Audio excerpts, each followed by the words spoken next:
Assalamualaikum warahmatullahi wabarakatuh. Benar kiranya jika Al-Quran disebut sebagai mukjizat. Bagaimana tidak? Ternyata ayat-ayat Al-Quran yang diturunkan di abad ke-7 Masehi di mana ilmu pengetahuan belum berkembang, saat itu orang mengira bumi itu rata dan matahari mengelilingi bumi. Sesuai dengan ilmu pengetahuan modern yang baru-baru ini ditemukan oleh manusia.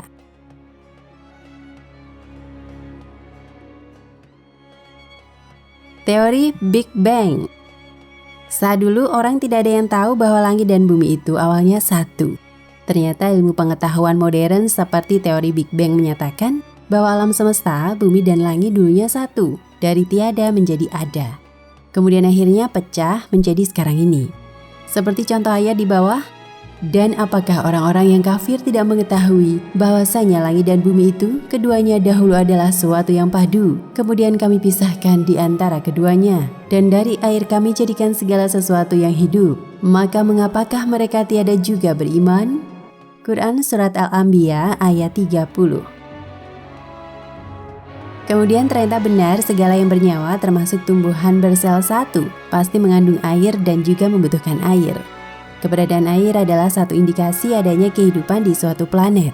Tanpa air, mustahil ada kehidupan. Inilah satu kebenaran ayat Al-Quran.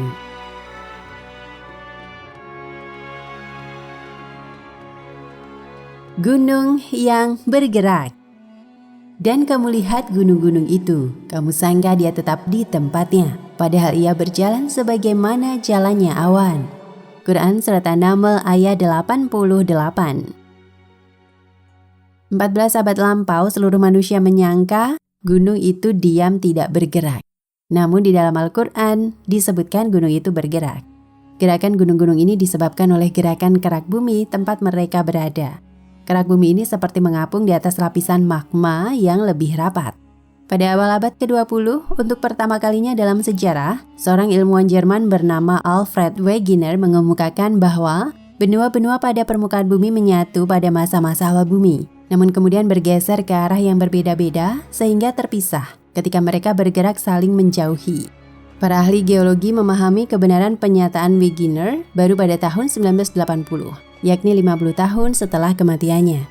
Sebagaimana telah dikemukakan Wegener dalam sebuah tulisan yang terbit tahun 1915, sekitar 500 juta tahun lalu, seluruh tanah daratan yang ada di permukaan bumi awalnya adalah satu kesatuan yang dinamakan Pangaea. Daratan ini terletak di kutub selatan. Sekitar 180 juta tahun lalu, Pangaea terbelah menjadi dua bagian yang masing-masing bergerak ke arah yang berbeda. Salah satu daratan atau benua raksasa ini adalah Gondwana, yang meliputi Afrika, Australia, Antartika, dan India. Benua raksasa kedua adalah Laurasia, yang terdiri dari Eropa, Amerika Utara, dan Asia, kecuali India. Selama 150 tahun setelah pemisahan ini, Gondwana dan Laurasia terbagi menjadi daratan-daratan yang lebih kecil. Benua-benua yang terbentuk menyusul terbelahnya Pangaea telah bergerak pada permukaan bumi secara terus-menerus sejauh beberapa sentimeter per tahun. Peristiwa ini juga menyebabkan perubahan perbandingan luas antara wilayah daratan dan lautan di bumi.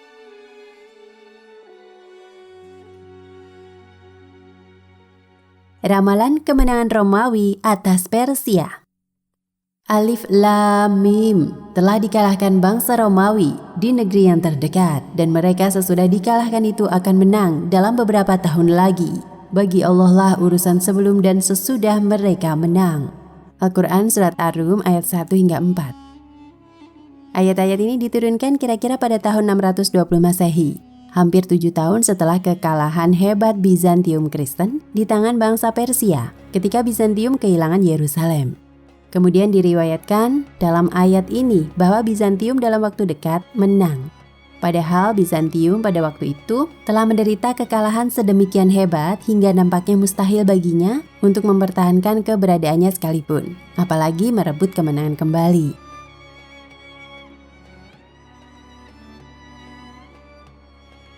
Diselamatkan jasad Fir'aun. Maka pada hari ini kami selamatkan badanmu, supaya kamu dapat menjadi Ramses Fir'aun, pelajaran bagi orang-orang yang datang sesudahmu. Quran Surat Yunus ayat 92. Maurice Bucaille dulunya adalah peneliti mumi Fir'aun di Mesir. Pada mumi Ramses II, dia menemukan keganjilan, yaitu kandungan garam yang sangat tinggi pada tubuhnya. Dia baru kemudian menemukan jawabannya di Al-Quran.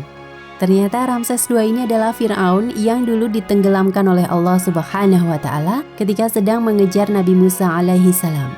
Injil dan Taurat hanya menyebutkan bahwa Ramses II tenggelam, tetapi hanya Al-Quran yang kemudian menyatakan bahwa mayatnya diselamatkan oleh Allah Subhanahu wa Ta'ala, sehingga bisa menjadi pelajaran bagi kita semua. Perhatikan bahwa Nabi Muhammad SAW hidup 3000 tahun setelah kejadian tersebut, dan tidak ada cara informasi tersebut selamatnya mayat Ramses II dapat ditemukan beliau, karena di Injil dan Taurat pun tidak disebut. Makam Fir'aun piramid yang tertimbun tanah baru ditemukan oleh arkeolog Giovanni Battista Belzoni tahun 1817. Namun Al-Quran bisa menyebutkannya karena memang firman Allah Subhanahu wa Ta'ala bukan buatan Nabi Muhammad sallallahu alaihi wasallam.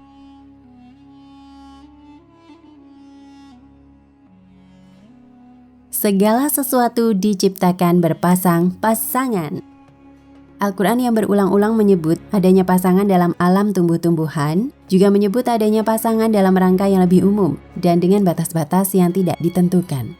Maha suci Tuhan yang telah menciptakan pasangan-pasangan semuanya, baik dari apa yang ditumbuhkan oleh bumi dan dari diri mereka, maupun dari apa-apa yang mereka tidak ketahui. Quran Surat Yasin ayat 36. Kita dapat mengadakan hipotesa sebanyak-banyaknya mengenai arti hal-hal yang manusia tidak mengetahui pada zaman Nabi Muhammad. Hal-hal yang manusia tidak mengetahui itu termasuk di dalamnya susunan atau fungsi yang berpasangan, baik dalam benda yang paling kecil atau benda yang paling besar, baik dalam benda mati atau dalam benda hidup. Yang penting adalah untuk mengingat pemikiran yang dijelaskan dalam ayat itu secara rambang, dan untuk mengetahui bahwa kita tidak menemukan pertentangan dengan sains masa ini.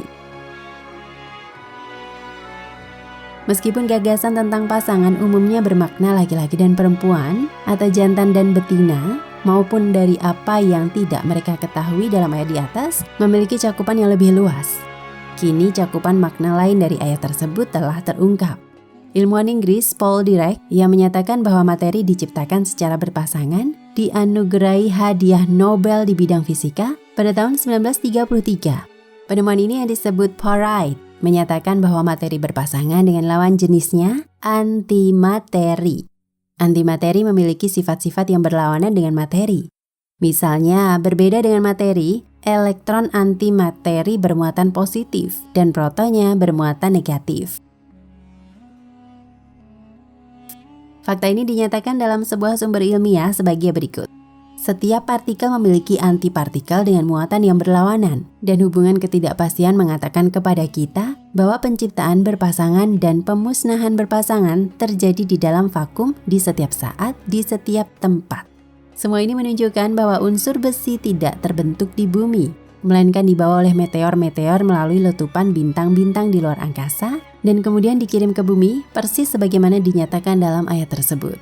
Jelas bahwa fakta ini tidak mungkin diketahui secara ilmiah pada abad ke-7 di saat Al-Quran diturunkan. Wallahu a'lam bishawab. Nah, pemirsa Ensiklopedia Al-Fatih, sampai di sini perjumpaan kita kali ini. Semoga menginspirasi.